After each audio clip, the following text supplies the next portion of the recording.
Every couple of weeks, Andres hikes deep in the Colombian rainforest, passing through mud and swarms of mosquitoes. Not for adventure, definitely not for fun, but to do his job. He needs to replace batteries and change memory cards of camera traps and bioacoustic devices. This is the critical infrastructure of conservation science today. People like Andres are heroes, and thanks to their effort, they have saved species from the brink of extinction. There are 200,000 conservationists in the world, and all of them share one thing in common. To do their job, they need data. But we live in an interesting world where we have refrigerators that can text you if you're running out of milk. Conservationists still need to hike for days just to see if an animal passed by. Conservation today is heroic, is needed, but is painfully slow. Last year, I was proudly presenting at a biodiversity conference some of our latest AI models. But it was, in fact, a very humbling moment. Because when presenting to them, I realized that even though they were using our models, once you understood the hassle that they needed to go through, from installing these devices to collecting the data, to eventually had time to analyze it, I realized that our solutions were not making such big of a difference. I realized that in order for us to make a difference, we need to completely reinvent how data works in biodiversity. This is why we developed Sparrow. Sparrow stands for Solar Power Acoustic Remote Recording Observation Watch. Sparrow is a small network of devices that act as a hub in the middle of nature, connecting to camera traps, acoustic devices, sensors, processing the information using solar power, processing the information on the edge using a low-voltage GPU, sending results back using a low-orbit satellite. With Sparrow, you install it once. You no longer need to hike to collect data. You can connect online and see the data real time. One of my biggest lessons in life is the realization that we as humans are addicted to complexity. We like complex projects and we like complex things.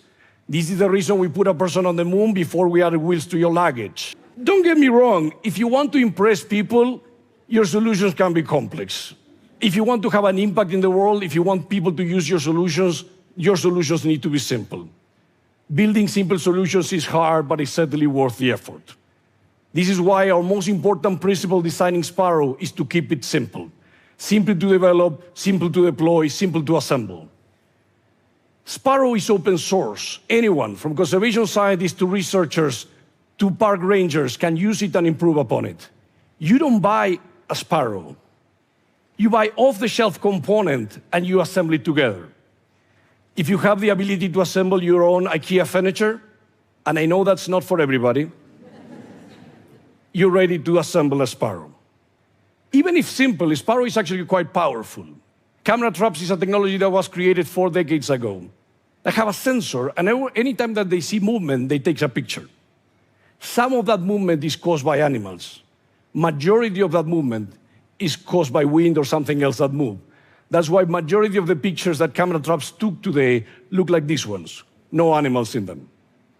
This is a big hassle for conservationists because in order for them to get just a few pictures of the species they care, they need to review thousands of pictures, costing them hundreds of hours of their time.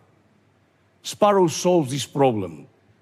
With Sparrow, we have AI models that can automatically classify and identify the animals in them.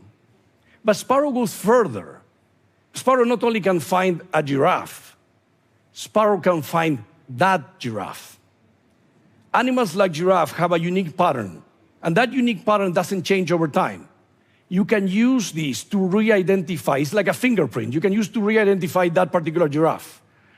Animal re-identification is critical for conservation because it allows them to understand things like survival or even measure population. Sparrow can automatically do this. And thanks to our collaboration with the Wild Nature Institute, we have this model running in Sparrow today. While a picture might be worth 1,000 words, if we only focus on pictures, we might be missing the forest for the trees. When you look at a picture like this, you don't see any animal. But if you listen, the story is different. Sparrow has the ability to isolate and classify sounds. Here, for example, There's a frog. That's a cicada. That's a macaw. Thanks to Sparrow, through sound, we can measure the true health of a forest. Identifying an animal from a picture is not difficult. Identifying from sound requires very deep expertise. People like Paula Caicedo from Fundación Biodiversa Colombia has this expertise.